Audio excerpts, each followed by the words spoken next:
beginning of the movie St. Catherine, we see a dark underground tunnel. A father named Ted comes there. It seems as if he is performing a ritual. During the ritual, he feels as if someone is growling. This growling was of a demon. Seeing this, father gets shocked. With this, the scene changes towards a church institute where sister is performing a ritual on a girl. That girl is taken into a room, blindfolding her. That girl picks up a mirror present there, after which she gets some hallucinations. This scene is related to the first story of this movie. In the vision of that girl, we see two women, an elderly one and young one. Both of them are watching a movie together on TV in a dark room. It is shown that that old woman knows the mother of this young girl very well. That woman is no longer in this world. Both these ladies are sitting together.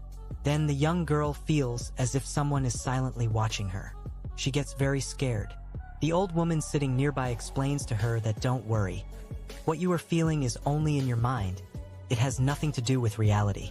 The same thing used to happen to me when I was your age, and at that time your mother took care of me. The old woman also tells the young girl that I have read a book, and I will explain its context to you. You must have felt that the world around you starts appearing the same way as you think. And it can mean that just like every human being has an angel, similarly every human being also has a demon. If a person keeps thinking negatively all the time, then his demon keeps growing stronger. It becomes strong enough that if you remain sad all the time, it will dominate you. So, it is better that you do not let your thoughts dominate you and stay happy. But if you fail in this and that demon dominates you, as I am noticing it in your condition now, then for this I will tell you a ritual. Your mother did not believe in these rituals. But I do, because after this I was completely fine. Now that old lady tells her the method of performing the ritual. The first method is to perform the ritual through spells. The second is manifestation. The third method is kept hidden from us. The fourth method is revelation. Then that ritual starts. A mirror is given to that young girl. As soon as she speaks some spells, she sees a demon in the mirror. She gets shocked and throws the mirror in fear. Then her dead mother appears in front of her. She was not understanding this how it happened. Her mother whispers in her ear, "My daughter, now you are free." But at the same time, her mother turns back into the same old woman. That old woman stabs the young girl in the stomach.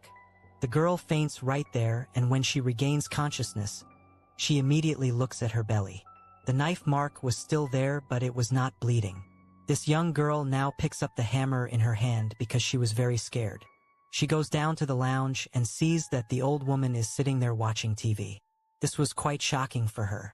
When she goes and tries to talk to that old woman, she notices that the old woman is sitting there still, neither responding to anything nor moving. Then the young girl realizes that I have been trapped in some other world, and something is definitely going wrong here. Then the scene unfolds a little, and we see that that old woman had deliberately made the young girl do the offering ritual, after which this young girl was going to get into a lot of trouble. Along with this, that young girl vomits blood. Seeing this, she starts screaming in panic that what is happening to me. This young girl had been deceived by that old woman. There was no way to return because now she was in the hands of demons. We learn that the young girl's name is Sarah. In the next scene, we see the church institute. There we are shown that the detective is talking to a sister about an orphan girl whom father had kidnapped, and he used to perform very strange rituals on this girl. The detective tells sister that now we have to protect this girl because she did not deserve whatever happened to her. Saying this, the detective leaves. After the sister brings that orphan girl to her room. Now that orphan girl was going to stay here. After some time, we are shown that the strange girl is having flashbacks of that underground tunnel from where the detective rescued her. She sees that there was a demon with her, and now it seemed that the same demon has possessed her. The next day, sister comes to the orphan girl and tells her, "My child, don't worry. All your traumas or all the negative effects on your mind, we will eliminate them together." After this, she takes her for ritual and blindfolds her. It is revealed that this connects to the same scene that we saw in the beginning, and we also saw the room where some things related to demon are lying. Everything is connected to some entity. That means whatever thing this orphan girl touches, we will be shown the story related to that entity or that person. That is, she will get the same vision that we will see in the movie when this orphan girl picked up the mirror. All the objects in this room are called totems. If the demon is bound to these items is able to locate its totem, then it can either be freed from its prison or gain its full power. So, in this church institute, students are exposed to these objects, so that they can visit these objects and learn the different histories behind each one through vision. Now we come to the scene of the movie where we see that orphan girl picking up another totem in the room. She was being made to do this so that the demonic entity present inside it could be taken out, and the reason was also that the hidden history of every totem could be uncovered through it. As she touches the new object, a vision appears before her. In this scene, we see a pregnant lady. She is in a very bad condition.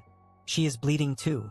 But the tragic part is that she is tied to the bed, and the one who has tied her is none other than her husband. She is crying in agony and begging for water. That man who has tied her forces her to drink water, but at the same time, he also tries to kill her. That girl was not going to give up so easily. She kicks that man and slowly crawls her way out of there, but that man was still alive there. Here we see that the baby of that girl has also come into this world. The cruel person who had tied her ends the life of that innocent child. Here a truth is revealed to us that this woman has not brought someone else's baby but the baby of demon into the world. But that man kills this demonic child every time. Then we see that the lady is going to become a mother again. At the moment, we see a devil with a distorted face. That devil appears and commands the man who is the husband of that lady that now you will baptize the newborn baby with your own blood. On hearing this, that man probably got possessed and he cuts his throat. There is blood everywhere. Then another child of demon is born, whom he names 666. That means before this child, 665 more children had been born, whom that man did not let live. Finally, this child of demon was in his hands, which he picks up with pride. It was a baby girl. With this, the scene ends and he comes towards the same room. Where the orphan girl was seeing this vision, she starts crying a lot. She is quite disturbed. Then we see that the orphan girl has a terrible dream in which she sees that father is about to attack her. But then a demon attacks father and kills him. The demon strangles father so hard that he is unable to fight further. After this, the orphan girl wakes up. Then sister comes to that girl named Ellie. She says while holding her hand that I can know which entity is inside you. Will you let me hold your hand? Ellie also wanted to know which entity is living inside her, which does not let her live. She holds sister's hand. Sister observes there that there is a very dangerous demonic entity inside her. She immediately gets scared and leaves from there. The sister runs to the other sisters and she tells them that we should not keep Ellie here. There is a horrific presence resides within her which can be dangerous for us. But the other sisters tell her that no, our duty is that if any tired person comes to our institute, any person who needs us, then we will not step back from him. We will help Ellie in our best way. After that, we see that Ellie is again sent to the same room so that perhaps the entity inside her can be suppressed. On this, Ellie picks up a key, and I will tell you the story related to this key. In the next scene, we are shown a Muslim household where we see that a husband and wife are living. The husband is very upset because of his wife because he feels that some entity is living inside her, and to remove it, he calls a spiritual healer. The spiritual healer tells him that I will not charge you a lot of money. I will take reasonable fee. He also sends the girl's husband outside to get something, and while the boy is outside, he goes to his wife and attaches some wires to her body. He was a fraud who used to pretend rituals using the name of Islam. As soon as the girl's husband returns, that spiritual healer starts giving electrical shocks to the girl with the help of his feet, due to which she shakes. The spiritual healer tells her husband that, look, I have freed your wife from demons. After that, the husband goes to the kitchen. The spiritual healer follows him and says, give me my money. The girl's husband tells him that I don't think, Master Healer, you have removed any demon from my wife. Anyhow, take your money. The spiritual healer takes the money. Then he sees that there is a key in the pocket of that girl's husband, and you will know in the next scene what that key is for. The spiritual healer goes inside the room of his wife who was tied to the bed, and she had restraints on her hands. She had asked help from the spiritual healer, and the spiritual healer had gone to free her. Then the husband of that girl also comes there. He tries to stop the spiritual healer, but the spiritual healer explains to him that do not do this cruelty to your wife. Look how weak she has become. But then in no time that girl kills her husband by stabbing a knife. That spiritual healer takes that girl from there. As both of them are going out, the spiritual healer sees that her husband is absolutely fine standing in the kitchen cutting something. Here her husband says in a very normal voice that Master Healer, Allah sent you to this religion, but you cheated that God. Why did you not remain honest? Why did you choose the devil? It is being asked, and spiritual healer is not getting any answer to his question. He notices that the girl has disappeared whom he is taking away after rescuing her from here. He goes back to the room to search for her, but when he removes the sheets from the bed, he is shocked to see that his own daughter was there instead of that girl. Seeing this, he starts crying and wailing, "Leave my daughter." Then the wife of that man comes here and says that you are here because you have betrayed God. If your faith was strong, who knows, God would have also supported you, but not now. Spiritual healer's daughter disappears from there as she says this. Then spiritual healer looks back and finds the dead body of that girl's husband. He had died at that time, and the person who talked to him did not even know who he was. He begins to go out in fear, but he does not see anything outside the room except darkness. And with this, the scene stops here. Seeing this vision, Ellie's health starts deteriorating. The entity inside her was not going to surrender so easily. Possesses Ellie again. Well, without wasting any time, the ritual is started again. Ellie is sent to that room again. This time she picks up a cross, which was cross-shaped locket worn around the neck. Another vision comes as soon as she holds it, in which we are shown a very religious household where three ladies are praying holding each other's hands to live a happy life. But one of them is a woman who gets very nervous. She is not happy with her married life at all. She feels as if her husband is cheating on her. There is also a main character of this scene whose name is Alice. After witnessing all this and disturbed prayers, she goes to the washroom to relax a little. And when she comes back, no one is at the spot where the prayers were taking place. She finds a baby monitor in the lounge. Alice had kept it here to keep an eye on her daughter. She hears voices of the same community leader who was leading the prayers coming through that monitor. But when she goes to her baby's room, there is no one there, but voices were still coming from the monitor. She gets scared and starts looking for her daughter in the entire house, but she cannot see her. What did this mean? Was she in some other dimension? Or a veil covered her eyes that she was unable to see anything? As soon as she comes running to the lounge, she finds the same four ladies who ask her very seriously that Alice, whatever you have been doing in your life, accept it and confess it. Here Alice starts speaking nervously that I do not give time to my husband at all and I am not a good mother. But they all tell her that we don't want to hear this. Tell us the real thing that you have been doing in this life. But then one of those ladies comes to her. She shows her cross-shaped locket and says that, look, this locket of yours was found from some other man who is not your husband. You should confess that thing whatever is revealed by this. Then Alice accepts that yes, I am cheating on my husband. Hearing this, the community leader who was leading the prayer gives her a book. As Alice starts reading the book, it falls from her hands. This book was in fact for forgiveness, for repentance from one's sins. When the community leader sees that she was not able to read the book, she takes the other ladies with her and starts hitting Alice. Alice breaks free from their grip to save her life.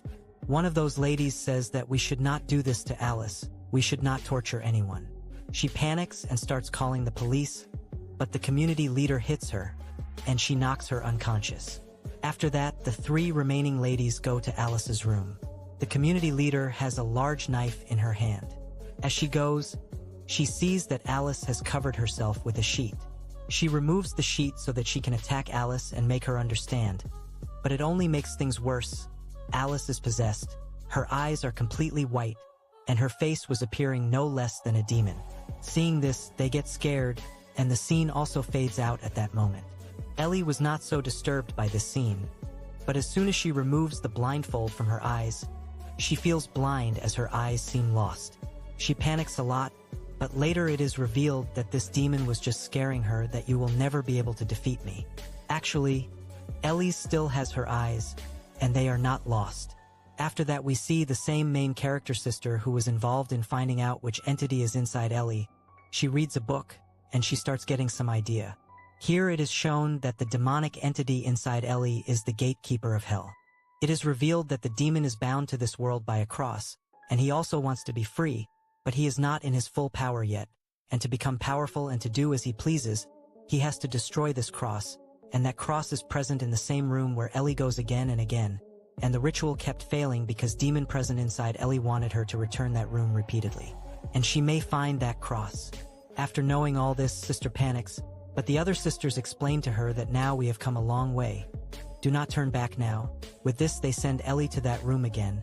This time Alice picks up one of the straps from the room. There was a lot of blood on it, and now another vision starts with a new story.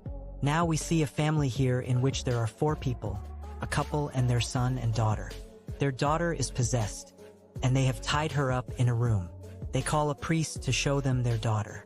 The husband does not believe the priest at all, but his wife convinces him, and she starts showing the priest the scars that were on her son due to the attack of her daughter. That lady tells the priest that please check my daughter once. The priest goes to the girl's room and sees that the girl's hands have been tied with some cloth. He goes there and browses some spells on his phone, and he starts performing exorcism ritual on her. This was quite strange because if he was a true priest, then what was the need to search it on his phone? Well, after that he tells the lady that there is no problem with your daughter. She is absolutely fine and not possessed at all. He also frees her daughter's hand from the straps and hugs her. But the girl whispers in priest's ear, "Forgive me."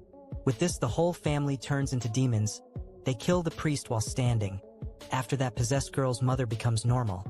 She picks up that strap on which there was blood of her daughter's hands and throws it in the garbage outside where there were more straps present. This reveals that he was not the first priest who visited their house. Many other priests had come, but they were imposter priests like him who did not know how to do any exorcism, and maybe this was the punishment for this false priest. Now Ellie knew what the demon inside her wanted. She immediately starts looking for that cross. The demon inside Ellie starts destroying that cross. Outside, sisters were waiting for Ellie. Sister comes immediately and makes Ellie lie down while catching. All sisters together raised that cross over Ellie's body, due to which the demon inside Ellie's body directly goes back to hell instead of becoming more powerful. That means there was no demon in Ellie's body now. At the end of the movie, we see that Ellie has become a completely normal girl and she is very happy. We also come to know that Ellie has an aunt alive with whom she is going to stay. She warmly thanks Sister and gives her a parting hug. With this, the movie ends. Here I will tell you the context of this story. As I told you in the beginning of the story, every human experiences some good and bad things. A person becomes a reflection of what he does throughout the life. The demon with him becomes stronger, which keeps forcing him to do that work. But the end of such works is not good, like you have seen in every story, whether it is a sham spiritual healer or a priest or someone else. Whoever is dishonest with his role, he never meets a good end.